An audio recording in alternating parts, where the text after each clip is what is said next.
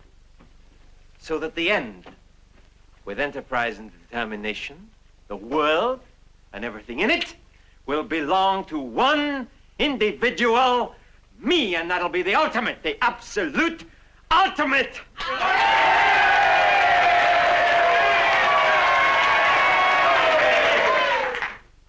So, Mies, after we kill the interlopers, the talkers, the involvers, who are on their way here now, we shall then be free to proceed with the most important business of all, which is the killing of each other, until there remains only the one individual me.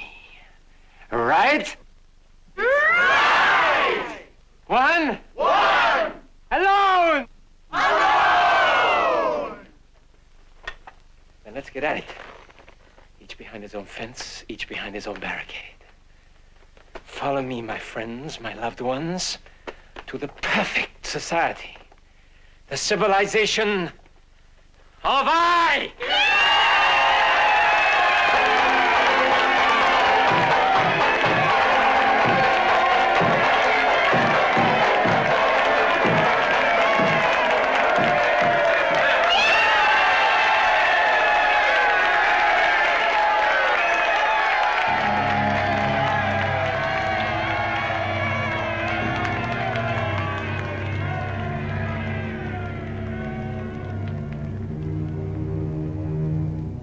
Pictorial enough for you, is it, Mr. Grudge?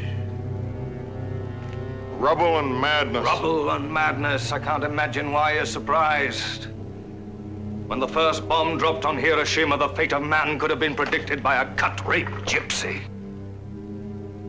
The ultimate Garden of Eden. Planted by man, cultivated by his weapons, and irrigated by his blood, and brought to fruition by his prejudices and his hate.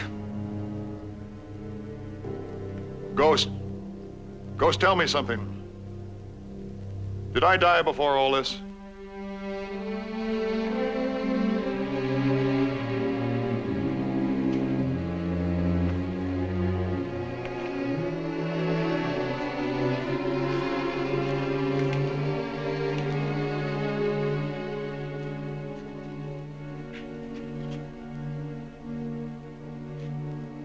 Tell me what happened to me. What happened to me?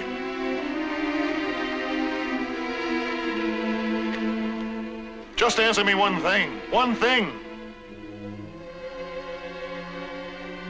Is the world that you show me tonight the world as it must be, or as it might be? Tell me. I want to know. Tell me. Tell me. Must it be like this? Must it be like this? Tell me. Tell me! Tell me!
Are you all right, sir?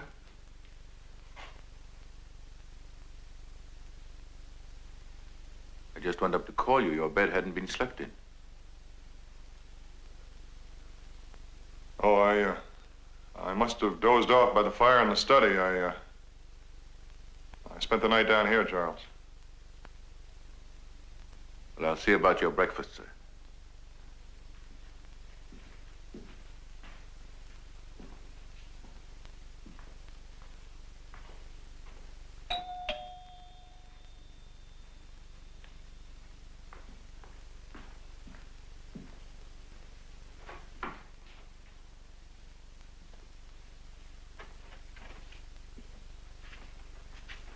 Uncle Dan, good morning.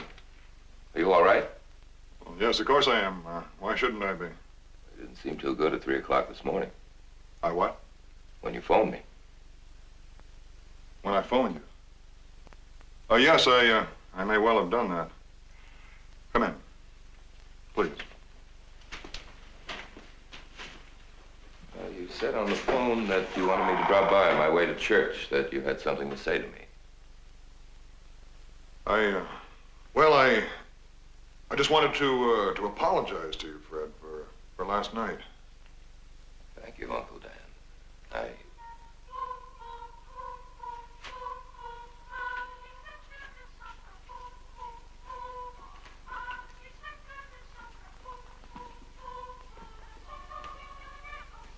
That's from New York. United Nations. Children of the delegates singing Christmas carols in their native languages. Of course, that won't stop their fathers from beating each other's brains out tomorrow with words. I've heard those songs. Not here, somewhere else. Recently, too. I'll have Charles turn it off. No. It's a good sound. Kids' voices.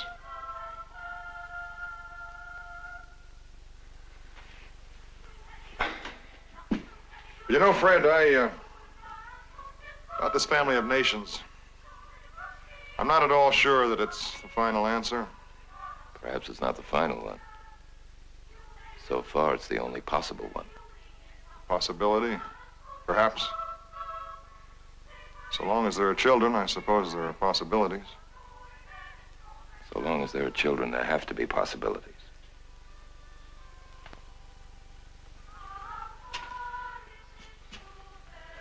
I've been giving things some thought. Some second thoughts. Oh? Any conclusions?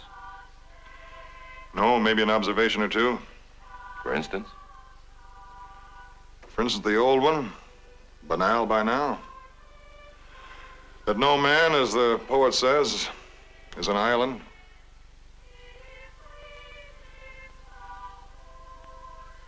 Seems the conclusion is inevitable. There must be involvement. Every man's death does diminish me. It appears we've run out of the luxury of alternatives, Fred. We find ourselves living in a world in which we either greet the morning or accept the night. So I wish you a Merry Christmas, Fred. And a good morning. Merry Christmas, Uncle.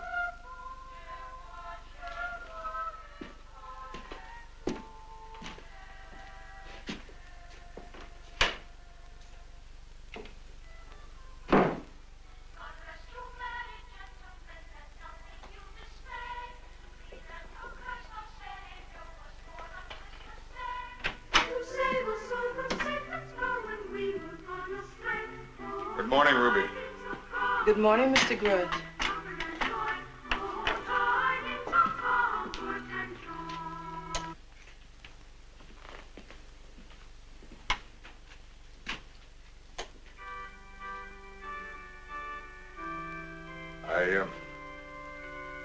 I thought I'd have my coffee in here this morning.